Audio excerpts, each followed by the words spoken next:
Hello students, welcome to my channel.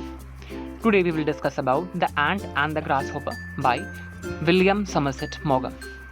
ये कहानी William Somerset मॉगम की है जो कई ज़िंदगी के लेसन्स और ज़िंदगी की आयरनीज मतलब जो काम ज़िंदगी के उलट हो जाए उसके बारे में बताती है। When I was a very small boy, I was made to learn by heart certain of the fables of La Fontaine. जब राइटर छोटा बच्चा हुआ करता था तो उसने बचपन में बहुत सारी फेबल्स को याद किया है बाय ला फोंटेन, जो एक बहुत ही फेमस फ्रेंच पोइट थे जो एनिमल फेबल के बारे में लिखते थे। और एनिमल फेबल वो कहानी होती है जिसका कोई मोरल होता है। जिनमें से एक कहानी उन्होंने पढ़ी थी that was the ant and the grasshopper. और बचपन में पढ़ के उन्होंने ये सीखा that hard work is rewarded and the giddiness is punished. मतलब जो हार्ड वर्किंग होता है उसको ज़िंदगी में इनाम मिलता है और जो गिडनेस मतलब जो लेज़ी होता है उसको पनिशमेंट मिलती है। और इसी बात को उन्होंने डिस्क्राइब किया है कि वो कहना चाहते हैं कि जो मेहनत करता है, जैसे कि चूटियों ने मेहनत की थी समर भर तो उन्हें जो है उनका इनाम मिला।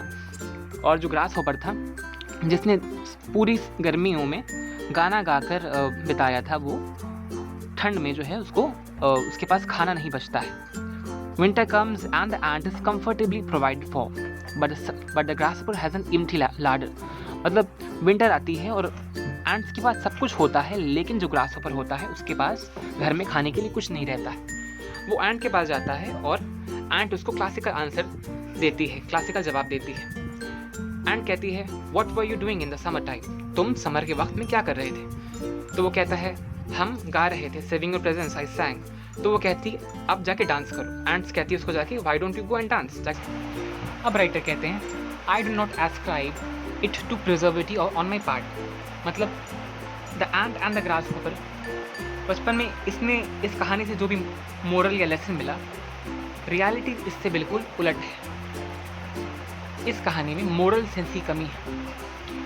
इस कहानी में मुझे ग्रास हॉपर के लिए ज़्यादा तरस आया कि ग्रास हॉपर अंत में इसे कुछ नहीं मिला। असल ज़िंदगी इस कहानी से बिल्कुल उलट है। इस कहानी में राइटर कहते हैं कि इस कहानी में कॉमन सेंस नहीं है, इस कहानी में प्रूडेंस नहीं है, मतलब रिस्पेक्ट। इस कहानी की उन्हें तब याद आई जब उन्होंने जॉर्ज रमसे को एक रेस्टोरेंट में देखा। ऐसा लग रहा था कि सारा का सारा टेंशन उस पर टूट पड़ा है आकर। मुझे उसके लिए ख़राब लगा। मुझे शक हुआ कहीं उसका बदमाश भाई, उसका नाम था जॉन रमसे, कहीं वो उसकी वजह से परेशान तो नहीं। मैं उसके पास गया और उससे सवाल किया और कहा हाउ आर यू। उसने कहा I am not in Hillary spirit. मैंने कहा क्या फिर से टॉम है? उसने कहा हाँ, इस बार भी वे टॉम की वजह से परेशान है। मैंने कहा तुम इसे छुटकारा क्यों नहीं पाते? तुमने ज़िंदगी में सब कुछ किया है और उसके पास कुछ नहीं। Suppose every family has a black sheep. Tom had been a sore trial for 20 years. यहाँ राइटर कहते हैं हर फैमिली में एक ब्लैक शिप होता है। ब्लैक शिप का मतलब होता है वो जो नकारा हो। टॉम 20 सालों से अपनी ज़िंदगी को काट रहा है। उसकी ज़िंदगी सही नहीं चल रही थी। शुरुआत में उसकी ज़िंदगी काफ़ी अच्छी थी। उसका अपना बिजनेस था, शादी कर चुका था, उसके 2 बच्चे थे। समाज में उसकी ज़िंदगी संपन्न थी और उसका करियर अच्छा चल रहा था। लेकिन एक दिन अचानक से बिना किसी वार्निंग के उसने अपनी जॉब छोड़ दी और अपनी मैरिज को भी छोड़ दिया। वो अपनी ज़िंदगी इंजॉय करना चाहता था। उसने किसी की नहीं सुनी। He listen to no expostulations. उसने दोबारा विचार भी नहीं किया। वो अपनी वाइफ को और ऑफिस दोनों को छोड़ के चला गया। जो कुछ उसके पास थोड़े बहुत पैसे थे, उन पैसों से वो 2 साल यूरोप के अलग अलग कैपिटल सिटीज़ में घूमता गया। रूमर्स ये फैली कि वो ज़िंदगी बड़ी अच्छे से काट रहा है और सुनकर ये बड़ा शॉक हुआ।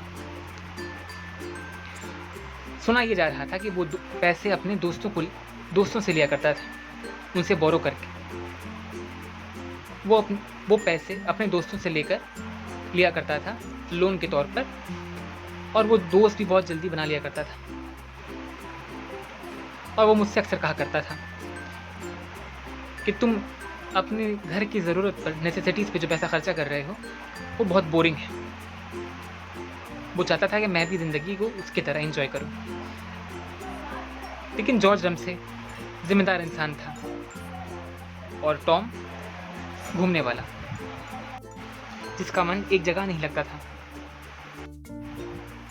टॉम जॉर्ज से ये कहा करता था, घर की लग्जरी से पैसा खर्चा करने से बेहतर है वो कुछ पैसे से एंजॉय ही कर ले।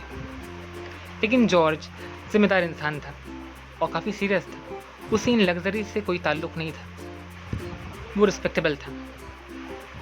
एक और दो बार टॉम को कई बार जॉर्ज ने समझाने की कोशिश की और उसे कुछ पैसे भी दिए जिससे वो अपना नया बिजनेस शुरू कर ले। लेकिन जब भी जॉर्ज ने टॉम को पैसे दिए, टॉम ने उसका गलत इस्तेमाल किया। एक बार जॉर्ज ने टॉम को पैसे दिया तो टॉम उस पैसों से मोटर कार और कुछ खूबसूरत ज्वेलरी ले आया अपने लिए। फिर जॉर्ज समझ गया कि टॉम कभी भी सेटल नहीं हो सकता और उसने अपना हाथ साफ कर लिया, उसकी हेल्प करना छोड़ दिया। टॉम उसे फिर ब्लैकमेल करने लगा कि मैं जेल चला जाऊंगा या फिर मैं बार में काम करूंगा या टैक्सी चलाऊंगा, क्या तुम्हें ये देखकर अच्छा लगेगा? जॉर्ज एक रिस्पेक्टेबल लॉयर था।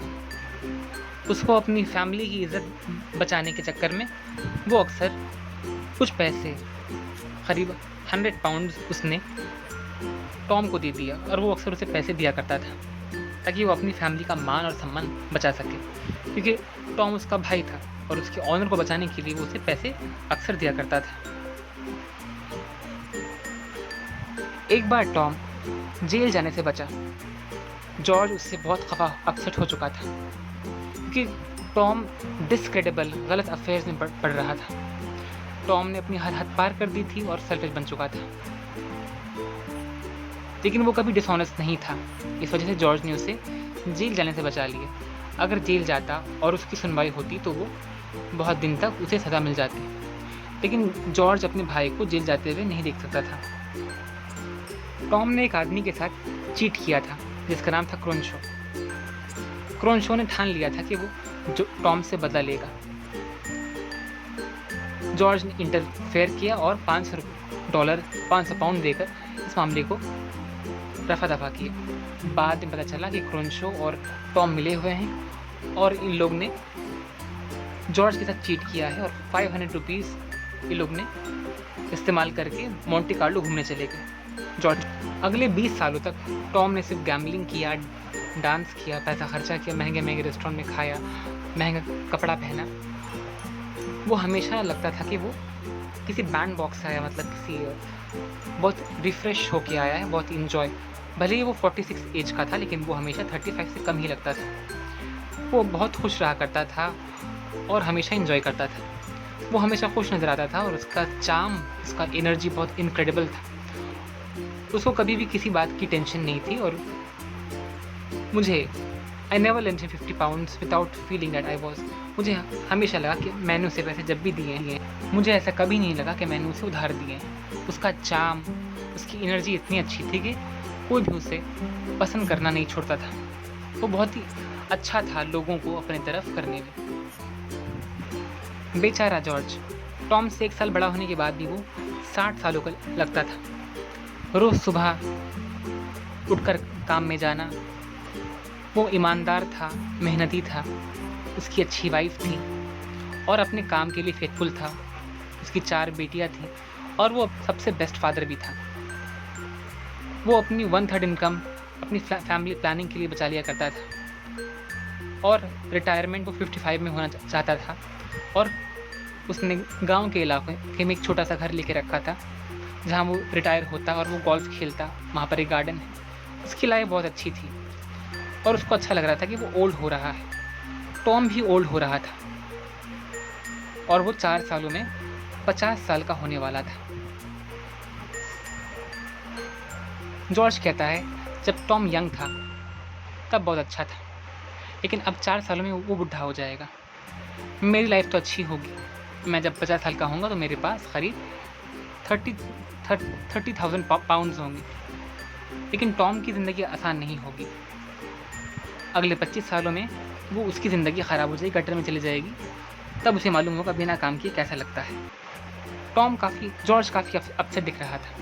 फिर उसने कहा, do you know what's happened now? मुझे लगा टॉम को किसी पुलिस ने पकड़ लिया है। मैं सबसे वर्स्ट के लिए प्रिपेयर था।